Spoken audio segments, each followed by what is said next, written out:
Hola, buenas tardes. Mi nombre es Clara Mora Gómez, soy residente de segundo año en Medicina Familiar y Comunitaria y junto con mis compañeras, que todas trabajamos en el Centro de Salud Arturo Iríes de Valladolid, queremos explicaros un poco el manejo del dolor durante esta pandemia. Este es el índice que vamos a seguir. Primero hablaremos de la definición, después algunos conceptos de la epidemiología, la clasificación que todo el mundo conocemos, el abordaje que debemos hacer sobre todo desde las consultas de atención primaria, cómo son los principales puntos que tenemos que seguir en el tratamiento, las conclusiones que tenemos que tener en cuenta y finalmente la bibliografía. ¿Qué entendemos por dolor? Sabemos que el dolor es un concepto realmente muy amplio que podemos definir como una experiencia sensorial o emocional desagradable que va asociada a un daño generalmente en un tejido o descrito en términos de dicho daño. A su vez debemos definir lo que sería dolor crónico. Sería aquel tipo de dolor recurrente que tiene una suficiente duración o intensidad y afecta al funcionamiento normal de la persona, a su bienestar y a su calidad de vida. Entendemos por dolor crónico aquel que se extiende más de 3 meses de duración. Epidemiológicamente el dolor crónico, según muchos estudios, afecta al 17% de la población, pero sí que es verdad que durante este tiempo de pandemia este porcentaje se ha incrementado, aunque realmente no sabemos muy bien las cifras exactas. Lo que tenemos que tener en cuenta es que el dolor provoca una grandísima limitación en la calidad y en la funcionalidad de los pacientes. Por eso, desde un primer momento, sea cual sea su origen, debemos hacer un manejo precoz e integral del mismo. Según el Sistema Europeo de Vigilancia, TESI, establece que el 5% de los pacientes COVID solamente tuvieron como único síntoma el dolor generalizado, independientemente si tuvieron clínica respiratoria o no. Y se ha visto que el 16% de pacientes COVID positivo presentaban odinofagia, que es el dolor de garganta, como sabemos. ¿Cómo podemos clasificar el dolor? Se puede clasificar según su duración en agudo o crónico. Agudo diremos que va desde horas a menos de un mes y crónico es que se prolonga más de 3 meses. El pronóstico bien puede ser oncológico o no oncológico si atenta contra la vida del paciente o no lo hace. En cuanto al curso, tenemos el dolor continuo o el dolor intermitente. En cuanto a las causas, nociceptivo, neuropático mixto, y la intensidad, que es bastante importante de valorar, pues puede ser leve, con un EVA menos de 4, moderado entre 4 y 6 y severo más de 6. ¿Cómo debemos hacer el abordaje en atención primaria y en todos los ámbitos de la medicina? Todos los pacientes debe ser integral y multidisciplinar. Lo primero que tenemos que hacer es una completa y correcta anamnesis. No se nos pueden olvidar preguntar diferentes ítems. Lo primero sería saber la localización de ese dolor. Después, la intensidad que tiene. Si la frecuencia, si aparece a lo largo de todo el día, si no lo hace. También la irradiación es muy importante. Los factores desencadenantes, agravantes y de alivio que le supongan al paciente. Cuáles son las principales características, si es un dolor sordo, punzante, opresivo. Los síntomas que le acompañan. Importantísimo si ha tenido respuesta a tratamientos previos, y una cosa que no se nos debe de olvidar es sobre todo el componente biopsicosocial, ¿vale? Bueno, otro punto importante que esto es un esquema que hemos establecido primero para saber los puntos que debemos de tratar.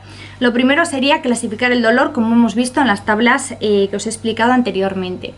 Después veríamos o investigaríamos cuál sería la principal causa. Es muy importante también investigar un poco pues, la historia clínica del paciente, sus enfermedades, sus antecedentes personales. Después valorar la gravedad, si decidimos tratarlo de forma ambulatoria en el centro de salud o bien lo consideramos de suficiente intensidad para derivarlo al hospital. El siguiente paso sería establecer un diagnóstico probable y finalmente valorar los diferentes tipos de tratamiento que tenemos, siempre ajustando a las necesidades individuales de cada paciente, por supuesto. Los principios generales de tratamiento del dolor, pues el principal objetivo que tenemos es mantener al paciente sin dolor y el mayor tiempo posible. Tenemos que asegurar un descanso correcto nocturno y que los fármacos que utilicemos pues tengan los menos efectos secundarios posibles. Importantísimo individualizar siempre el tratamiento según el tipo y la intensidad del dolor. La elección de la vía que vamos a utilizar va a ser casi siempre la oral y bueno, pues otras alternativas que tenemos, por ejemplo, sería la intravenosa, es bastante útil en el caso de la urgencia. Y muy importante también, pues tenemos que reevaluar constantemente al paciente para ver la eficacia del tratamiento que hemos pautado. Seguiremos siempre la escala de la OMS que todos conocemos, ¿vale? Ir de un escalón más bajo a un escalón más alto. Entonces esto pues viene dado por la situación que nosotros nos encontremos. En el primer escalón, como todos sabemos, tenemos el paracetamol y los AINES.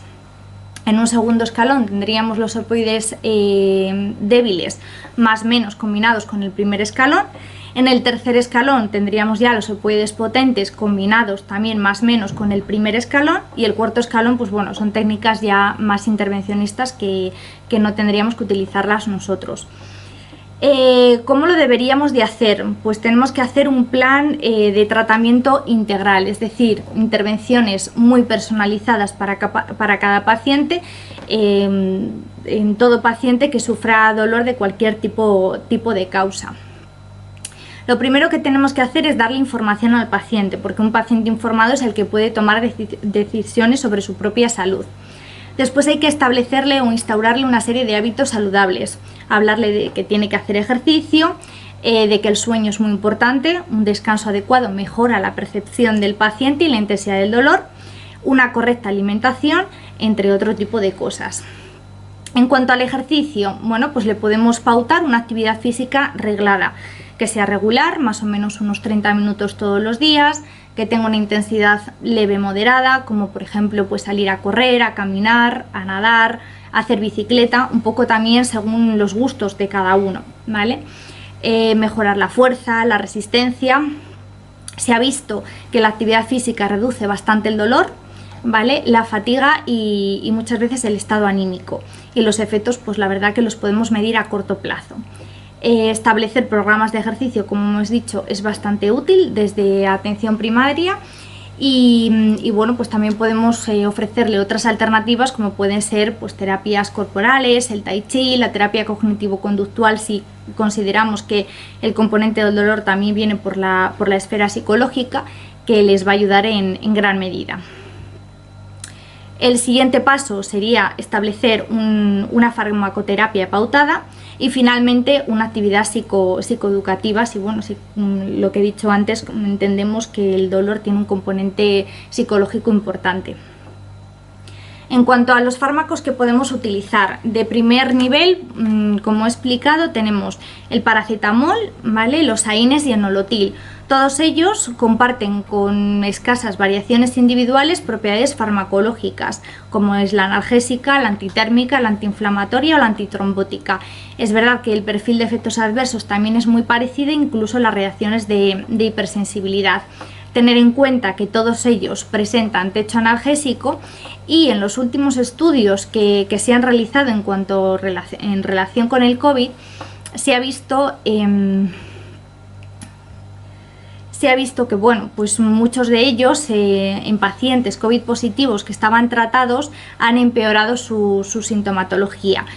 Por eso, bueno, pues al principio de la pandemia se dijo, hubo algunas noticias de que no deberíamos utilizar los AINES tipo el ibuprofeno porque, bueno, pues a lo mejor incrementaban el riesgo por COVID. Sí que es verdad que en ese momento salieron varias noticias que sería bueno tratar a todas las personas infectadas por COVID con paracetamol, pero no hay evidencias suficientes a día de hoy de que demuestran que el ibuprofeno u otro tipo de fármacos favorezcan o empeoren la infección por COVID, ¿vale? Bien, en cuanto a los opioides, tener en cuenta que no tienen techo analgésico, que la formulación puede ser única, de liberación retardada o en combinación con los AINES, que los principales efectos adversos tenemos el estreñimiento, las náuseas, los vómitos, la sequedad de boca, que es importante comentárselo al paciente en el momento que instauramos el tratamiento para que no se alarmen, pero también tener en cuenta que existen otro tipo de efectos secundarios un poquito más importantes, como son la depresión respiratoria, la retención urinaria, alucinaciones y demás. Inducen mucha tolerancia y dependencia, no debemos utilizar los opioides débiles con los opioides potentes. Cuando se prescriben los opioides potentes es conveniente recetar generalmente antieméticos y laxantes, y hay que valorar el cambio a otro fármaco en el caso de que pues no nos esté funcionando o presente signos de toxicidad. En cuanto al tema COVID, no existen estudios a día de hoy de que los opioides incrementen el riesgo de infección por COVID.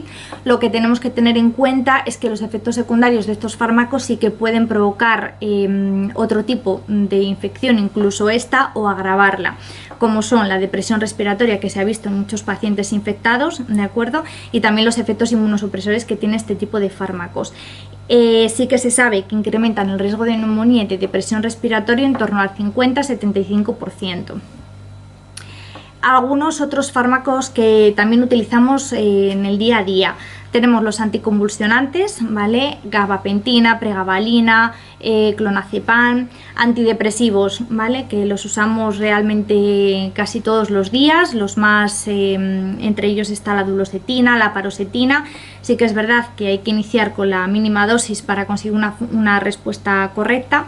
Y los corticoides. Los corticoides son muy buenos antiinflamatorios, lo que pasa que producen un efecto inmunosupresor bastante importante. Entonces sí que es verdad que pues vamos a intentar utilizar otro tipo de fármacos antes que este tipo de fármacos. En esta diapositiva lo explico mejor diciendo que la administración de corticoides sistémicos se asocia a un incremento de infecciones y producen insuficiencia hipotálamo adrenal. Algunos estudios muestran que incrementa la respuesta inmune, ¿vale?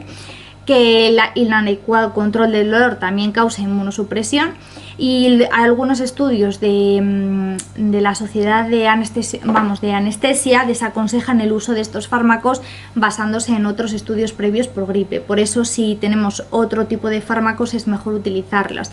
En caso de que tengamos que hacerlo, pues mejor desametasona o betametasona, y siempre las dosis mínimas eficaces. Otros fármacos que tampoco deberíamos modificar si el paciente los está utilizando serían los antiepilépticos, antidepresivos, los tratamientos tópicos y los cannabinoides. Y tener muy en cuenta sobre todo aquellos analgésicos que pueden provocar la prolongación del intervalo QT, ¿de acuerdo?